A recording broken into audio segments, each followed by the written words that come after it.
All quiet on the western front, Erich Maria Remarque, পর্ব 12। আমরা যে যার বেয়োনেট ঘষা মাজার কাজ করছি। অনেকদিন থেকে ব্যবহার হয় না বলে জং ধরে যাওয়ার অবস্থা। যেসব বেয়োনেটের পেছন দিকে করাতের মতো খাঁজ কাটা, সেগুলো খুলে রেখে সাধারণ বেয়োনেট জুড়লাম রাইফেলের নলে। কেননা খাঁজ কাটা বেয়োনেটওয়ালা রাইফেল সহ যদি কেউ ইংরেজদের হাতে ধরা পড়ে, তাহলে সঙ্গে সঙ্গে তাকে খতম করে দেবে ওরা। অন্য সেক্টরে ওই বেয়োনেট সহ আমাদের কয়েকজন বন্দী হয়েছিল। তাদের মৃতদেহ পাওয়া গেছে নাক কাটা, চোখ তুলে ফেলা অবস্থায়। মুখের এবং নাকের মধ্যে ঠাসা ছিল কাঠের গুঁড়ো, যাতে ওরা দম বন্ধ হয়ে মরে। নতুন রিক্রুটদের কয়েকজনের কাছে ওই বেয়োনেট আছে দেখে সেগুলোও বদলে দিলাম, কিন্তু তাতে লাভ কি? বেয়োনেট আজকাল গুরুত্বহীন হয়ে পড়েছে। হাতাহাতি যুদ্ধের চল প্রায় নেই বললেই চলে, তাই বেয়োনেটে ব্যবহার হয় না। এখন যুদ্ধ হয় হ্যান্ড গ্রেনেড আর দুমুখো কুড়াল দিয়ে। দুই প্রান্তেই ধারালো সেগুলোর। কুড়ালগুলো ব্যবহার করার সুবিধা আছে, যে কোনো দিক থেকে কোপ দেওয়া যায়, আবার ইচ্ছে করলে বেয়োনেটের মতো খোঁচাও মারা যায়। এই কুড়াল ভারী হয়, আরও একটা সুবিধা পাওয়া যায়, শত্রুর ঘাড়ের ওপর কায়দা মতো একটা কোপ লাগাতেও গেলেই হলো। ভারের কারণে সরসর করে বুক পর্যন্ত কেটে নেমে আসে। সেদিক থেকে দেখতে গেলে বেয়োনেট অনেক পিছিয়ে আছে। চার্জ করার মতো দুর্ভাগ্যবশত যদি পাজরের হাড়ে আটকে যায়, তাহলেই গেল। ওটা টেনে বের করতে যে সময় লাগবে, শত্রু ততক্ষণে বসে থাকবে না। তাছাড়া বেয়োনেট হাড়ে আটকে গেলে ছোটানোর সময় প্রায় মুট করে ভেঙেও যায়। অনেক রাতে বিষাক্ত গ্যাস আক্রমণ চালালো শত্রুপক্ষ।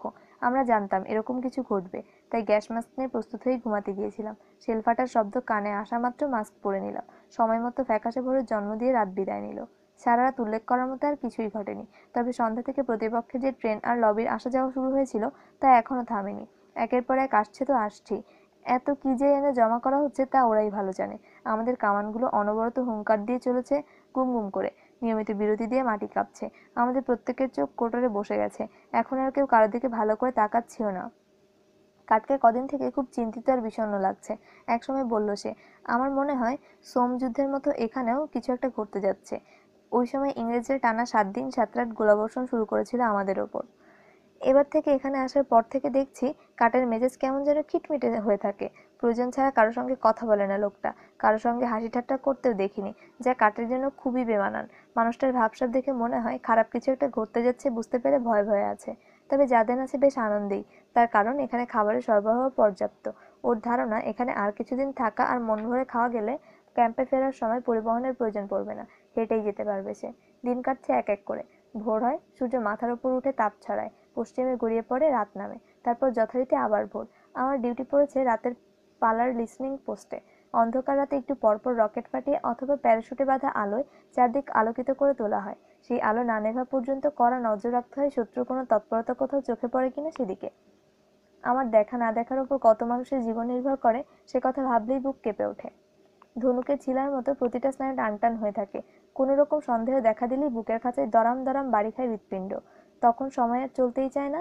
হাতঘড়ির আলোকিত কাঁটা মনে হয় চুম্বকের টানে আটকে থাকে এক জায়গায়। টানটান উত্তেজনার মধ্যে সমস্ত স্নায়ু অবশ্যই আসতেই ঘুমে চোখ জড়িয়ে আসতে লাগলো আমার। ঘুম তাড়াতে বুটের মধ্যে পায়ের আঙ্গুল ঘোরাতে লাগলাম। শেষ পর্যন্ত ভালোই ভালোই কেটে গেল নির্দিষ্ট সময়। পালা শেষ হতে সেলারের দিকে পা বাড়ালাম আমি।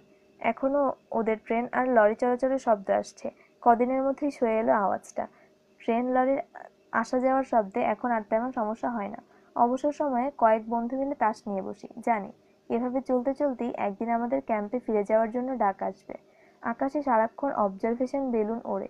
শুনতে পাই ইংরেজরা এবার ট্যাঙ্কার খুব নিচু দিয়ে উঠতে সক্ষম প্লেনের সাহায্যে আক্রমণ চালাবে আমাদের ওপর। এসব কথায় কান দিই না আমরা।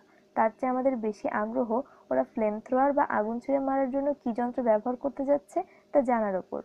এক রাতে ঘুমাতে গেছি, হঠাৎ ভয়াবহ গোলাগুলির শব্দে আঁতকে উঠলাম। লাফ দিয়ে উঠে বসেছি। প্রচণ্ড গোলাগুলি শুরু হয়ে গেছে। আমাদের সেলার একটু পরপর কেঁপে উঠছে। শব্দ শুনে বুঝতে পারছি সব ক্যালিবারের গোলাই ছোড়া হচ্ছে। যে যার একান্ত জরুরি জিনিসপত্র গুছিয়ে নিয়ে অন্ধকার কোণার দিকে ছুটলাম পড়িমড়ি করে। এই জায়গাটা তুলনামূলক বেশি নিরাপদ। কুটিসুটি মেরে বসে পড়লাম গায়ে গা ঠেকিয়ে। মাঝে মধ্যে হাতড়ে দেখে নিচ্ছি জিনিসপত্র ঠিক আছে কিনা। একটানা গোলাবর্ষণের ফলে ডাগ আউট কাঁপছে থরথর করে। ধারে কাছে ভারী বোমা ফাটলে ডাগ আউট এমনভাবে লাফিয়ে ওঠে যেন উড়ে যাবে। ছাদ থেকে সিমেন্টের আস্তর ও বালি ঝুরঝুর করে খসে পড়তে দেখে আতঙ্কিত হয়ে উঠলাম আমরা। গোলা ফাটার আলোয় সেলারের ভেতরটা বিদ্যুৎ চমকার মতো ঝলসে উঠতে সঙ্গীদের দেখে নিলাম। ভয়ে সিটিয়ে আছে সবাই। আতঙ্কে চেহারার রং হারিয়েছি আমরা। নতুন রিক্রুটরা শক্ত হয়ে বসে আছে, কাঁপছে ঠক ঠক করে। অনেক চেষ্টা করে কাঁপুনি দমন করতে পারছে না। সকালে দেখা গেল অনেকে বমি করতে করতে নীল হয়ে গেছে। সরাসরি ডাগ আউটের ওপর বোমা পড়লে মনে হয় এই বুঝি সব শেষ হয়ে গেল। জীবনের মুহূর্তের ফেলে আসা দিনগুলোর ছবি সিনেমার মতো চোখের সামনে ভেসে ওঠে। পরীক্ষার ভেতরে বোমা পড়লে পা থেকে মাথা পর্যন্ত প্রচণ্ড ঝাঁকি খায়, হিম হয়ে আসে রক্ত, ভোঁতা হিংস্র আওয়াজে কেঁপে ওঠে পৃথিবী। মনে হয় কানের কাছে হাজারটা বাঘ একযোগে গর্জন করছে। সে সময় এমন এক অনুভূতি হয় তা যারা ওই আওয়াজ শোনেনি তাদের বলে বোঝানো যাবে না। ভোরের আলো ফুটলো সন্তর্পণে, গোলাগুলির ঝলকানির তেজ ক্ষীণ হয়ে এলো। তাই বলে গোলাবর্ষণ থামেনি, এখনো অবিরাম চলছে, যেন অনন্তকাল ধরে এভাবেই চলবে। হঠাৎ সেই আওয়াজে একটা নতুন মাত্রা যোগ হলো। একটু খেয়াল করতেই বুঝলাম কামানের সঙ্গে মাইন ফাটার আওয়াজ যোগ হয়েছে। পৃথিবীটাকে প্রচণ্ড একটা ঝাঁকি দিয়ে গেল সেই মিলিত বিস্ফোরণ। যারা দাঁড়িয়ে ছিল ধাক্কা সামাল দিতে চট করে বসে পড়ল। গোটা পৃথিবীটা কবরস্থান হয়ে গেছে বোধহয়। ডিউটির পালা বদলের সময় হয়েছে। রাতের দলটা ফিরে আসতে এতক্ষণ ডিউটিতে থাকা দলটা বেরিয়ে গেল। রাতের দলের সদস্যদের অবস্থা শোচনীয়, হাঁটু কাঁপছে থরথর করে, সারা গা মাথা ধুলোবালিতে ভরা, কারো কারো চেহারা চেনার উপায় নেই। একজন ঢুকে কোনার নিরাপদ জায়গায় বসে পড়লো ধপ করে, কোনো দিকে না তাকিয়ে গোগ্রাসে খাওয়া শুরু করে দিল সে। আরেকজন দুহাতে মুখ ঢেকে কান্নায় ভেঙে পড়লো, থেকে থেকে সারা শরীর কেঁপে উঠছে তার। খোঁজ নিয়ে জানা গেল রাতে ও বসা ছিল এক দেয়ালের মাথায়, শকওয়েভের ধাক্কায় দুবার দেয়াল থেকে পড়ে গিয়েছিল। তেমন একটা ব্যথা পায়নি, কিন্তু তীব্র আতঙ্কে স্বাভাবিক বোধশক্তি হারিয়ে ফেলেছে বেচারা। দেখা গেল অন্য রিক্রুটরা আতঙ্কিত ছেলেটার দিকে একভাবে তাকিয়ে আছে। বিষয়টা মনে গেঁথে গেল আমার। ঠিক করলাম এই দলের সদস্যদের চোখে চোখে রাখতে হবে। আতঙ্ক জিনিসটা ছোঁয়াচে এবং এই মুহূর্তে সবচেয়ে বিপজ্জনক। আরো কয়েকজন নতুন রিক্রুটকে দেখলাম কোনার দিকে সরে গিয়ে বসলো। ভয়ে ঠোঁট কাঁপছে সবার, তবে আশার কথা যে ভোরের আলো ফুটেছে, এখন হয়তো ভয় দূর হয়ে যাবে ওদের। কাল রাতের এত ভারী গোলাবর্ষণের অর্থ বোঝা হয়ে গেছে আমাদের। ওরা এবার আসবে সর্বশক্তি নিয়ে আমাদের উপর হামলা চালাতে। যদি প্রতিহত করতে না পারি তাহলে কচুকাটা করতে সবাইকে। কখন আসবে জানা নেই, তবে দুপুরের আগে যে আসবে না তা নিশ্চিত। ইংরেজি সমানে গোলাবর্ষণ করে চলেছে। আমরা আড়াল থেকে কেবল কাদা পানির ফোয়ারা দেখতে পাচ্ছি, প্রতিটা গোলার আঘাতে ছিটকে উঠছে, তারপর ছড়িয়ে পড়ছে চারদিকে। নতুন রিক্রুটদের থেকে অনেকেই এর মধ্যে আঁচ করে নিয়েছে কি ঘটতে যাচ্ছে। ভয়ে একেবারে জমে যাবার অবস্থা তাদের। যত সময় গড়াচ্ছে আমাদের ধৈর্যের বাঁধও ততই ভেঙে পড়ছে।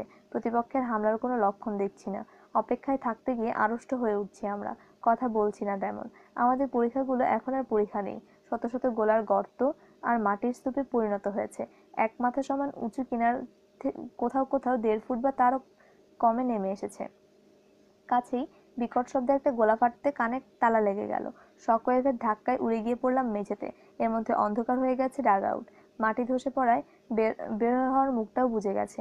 কয়েকজন নতুন রিক্রুট ভয়ে চিৎকার শুরু করে দেয়, করার ধমক মারল কাঠ। সময় নষ্ট করার উপায় নেই, দ্রুত ধসে পড়া মুখের মাটি সরাতে হবে এখন, নইলে বদ্ধ বাতাসে কয়েক মিনিটের মধ্যে দম আটকে মরবে সবাই। আমরা কয়েকজন পাগলের মতো মাটি সরাতে শুরু করেছি, কিন্তু অল্প সময়ে যান বেরিয়ে যাওয়ার অবস্থা হলো। অন্ধকারে হোঁচট খেতে খেতে সরে গেলাম সেখান থেকে। যাকে হাতে বাঁধলো তাকেই ঠেলে পাঠিয়ে দিলাম কাজ করতে। একটু পর মনে হলো কাজে ব্যস্ত থাকাই ভালো ছিল, আতঙ্ক ভুলে থাকা যেত তাতে। যারা মাটি সরানোর কাজ করছিল তাদের সরে দাঁড়াতে বলে নতুন রিক্রুটদের পাঠালাম। 1 ঘন্টা কাজ করতে গুহামুখে জমে থাকা মাটির স্তূপ হুড়মুড় করে নেমে এলো। খুলে গেল বের হওয়ার রাস্তা। আলো দেখিয়ে আনন্দে চেঁচিয়ে উঠল রিক্রুটরা। ঠান্ডা বাতাসে একদিকে যেমন প্রাণ জুড়িয়ে গেল, তেমনি গোলাগুলির আওয়াজে পরিবেশ হয়ে উঠল নরক গুলজার। এই সময় আমাদের কোম্পানি কমান্ডার ভেতরে ঢুকলো। তাকে দেখে নতুন রিক্রুটটা একটু আশ্বস্ত হলো। সে জানালো আমাদের দুটো ডাগ আউট মাটির সঙ্গে মিশে গেছে। আরো জানালো সন্ধ্যায় আমাদের খাবার আনানোর ব্যবস্থা করা হবে। খাবারের কথা শুনে ভালো লাগলো। এতক্ষণ মনটা অন্যদিকে থাকায় খিদে লাগার কথা ভুলে গিয়েছিলাম আমরা। যাদেন বাদে অবশ্য ওদিকে রিক্রুটদের চেহারা উজ্জ্বল হয়ে উঠল। ওরা নিশ্চয়ই ভাবছে খাবার আনা যদি সম্ভব হয় তাহলে পরিস্থিতি খুব একটা খারাপ নয় নিশ্চয়ই। যুদ্ধে গোলাবারুদ যেমন জরুরি, খাবার দাবার তার চেয়ে কোনো অংশে কম জরুরি নয়। তবে আমরা যারা পুরনো তারা নতুনদের মতো খুব বেশি আশাবাদী হতে পারলাম না। যতক্ষণ খাবার চোখে না দেখছি ততক্ষণ কম আশা করাই ভালো। আমাদের ধারণাই সত্যি হলো শেষ পর্যন্ত। যারা খাবার আনতে গিয়েছিল ব্যর্থ হয়ে ফিরতে হলো তাদের। প্রথমে একদল গেল, তারা শূন্য হাতে ফিরে আসতে পাঠানো হলো আরেক দলকে। এই দল আগের দলের চেয়ে তাড়াতাড়ি ফিরল এবং বলা বাহুল্য খালি হাতে। সবার শেষে কাঠ একা গেল, সে ব্যর্থ হয়ে ফিরল। খবর দিল যে হারে গোলাবর্ষণ চলছে তাতে একটা ছোট্ট মাছের নিরাপদ আশ্রয় ছেড়ে বের হলে অক্ষত থাকতে পারবে না। উপায় নেই, কাজেই কোমরের বেলটা কষে বাঁধলাম। ভীষণ খিদে পেয়েছে, কিন্তু উপায় কি? রুটি যেটুকু ছিল ভান্ডারে তাও শেষ করে ফেললাম। কেবল ওপরের খয়েরি অংশটুকু আমার ন্যাপস্যাকে ভরে রাখলাম। খানিক পরপর তা বের করে অল্প অল্প খুঁটে খুঁটে খাচ্ছি।